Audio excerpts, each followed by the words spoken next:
hopefully you could hear me better. My microphone finally came in after back order over 25 days. So what we're doing here is we're just loading out this last pile that we have so we could set the driveway to grade coming off the garage and stuff. We got to get rid of this pile, so we're just going to put it to the front of the house where it's needs fill anyways, where the porch is going. And we did get permission to knock that hill down. Like I said before, that wasn't in my contract, so we are going to cut that hill. I don't know when. We got a couple other, we got so much work coming in that we got to get to other projects, so we'll probably be back for that unless we get some rainy days, which we're supposed to. And this whole week's supposed to rain. I don't know, it's sunny now, so that makes me happy. But it did rain all weekend, so everything's wet around here, mucky, and still got to work though, you know.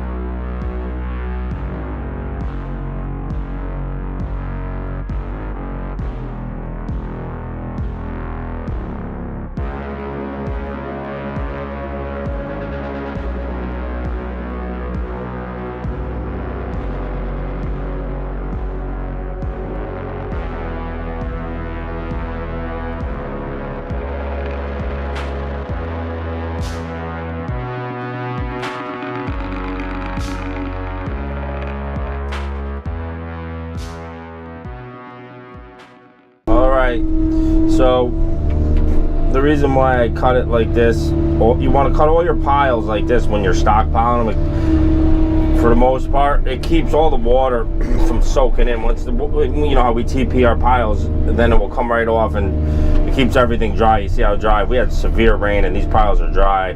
They're not sloppy. So you always want to TP your stockpiles, and then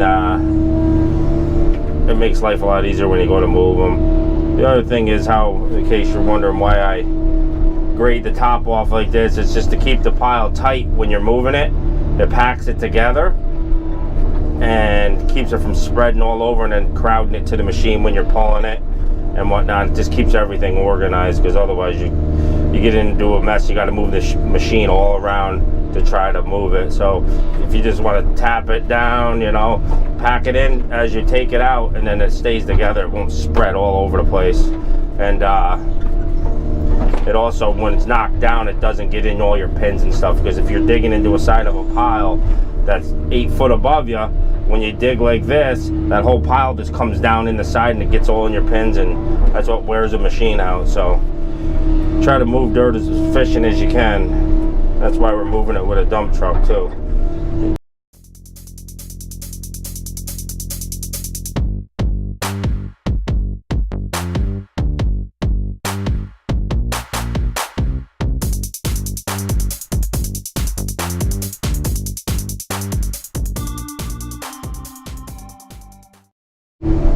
Alright, so we're almost done with this pile. You can see I still got that little strip where I keep working it, so it's nice and clean on both sides. And the last strip, you could take the pile. My bucket's just not wide enough for the last strip, so I'll get one more pull out of there, and then she'll fold over and keep all the slop out of the driveway. You know, you could either knock it over like this a little bit, or you could just pull through it.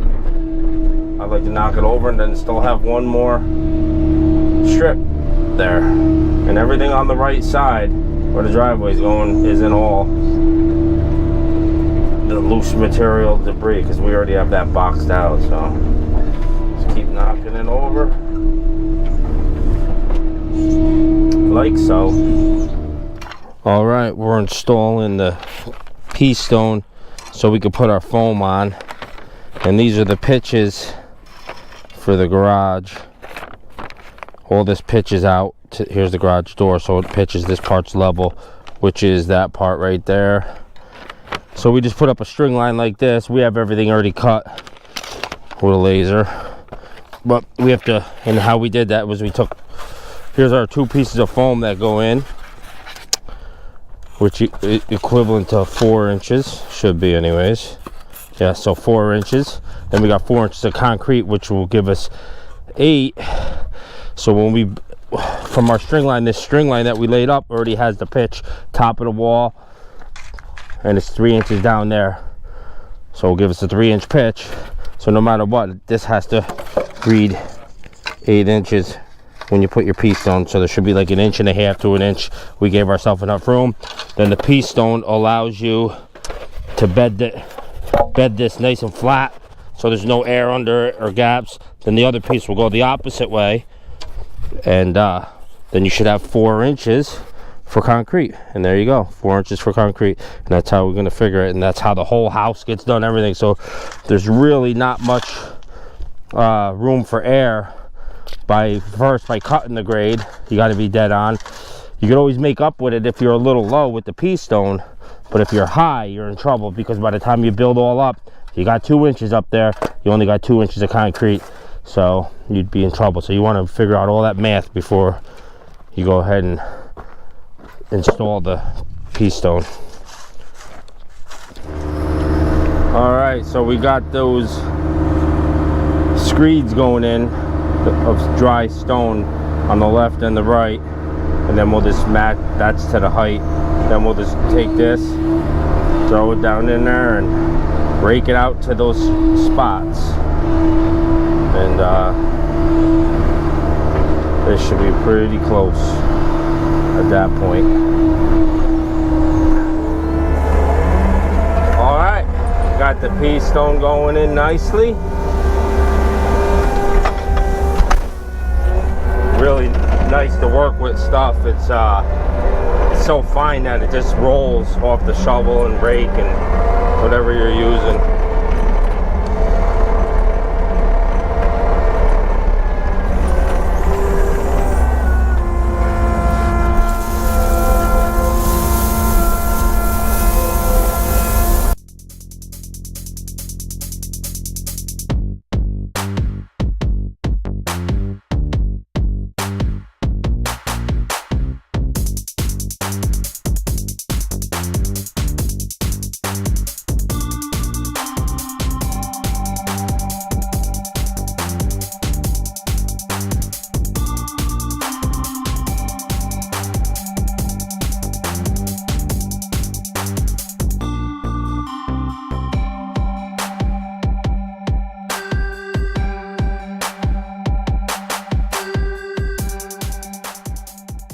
Alright, so the piece stone's all in, and now we're just screeding it off our dry screeds that we put down through here on both sides. And you just screed it with a 16-foot board to get it level so the foam sits nice. And this side we screed it with a 12-foot aluminum concrete screed. So you just seesaw it back and forth on your like he's doing right there on your, and if it's low underneath you fill it, if it's high you just pull it. All right, we got the piece stone all installed. Tomorrow morning we're gonna put the foam in. Because of the nice weather we got, we're gonna mess with some dirt work. Right now we're gonna just straighten the driveway out and fix this parking area over here off to the side of the garage that he wants. Homeowner just came and gave us a little instruction what he needed done, so he wanted to extend that, and that's about it. We'll get her done. Alright, what we're doing here is cutting the grade on the driveway to extend the parking area.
All right, Miko's just finishing up the rolling, and we're done for the day. We just straightened out the driveway. Yes, fix this parking area. He may want it wider, I don't know. We'll see tomorrow. But for today, we're good to go.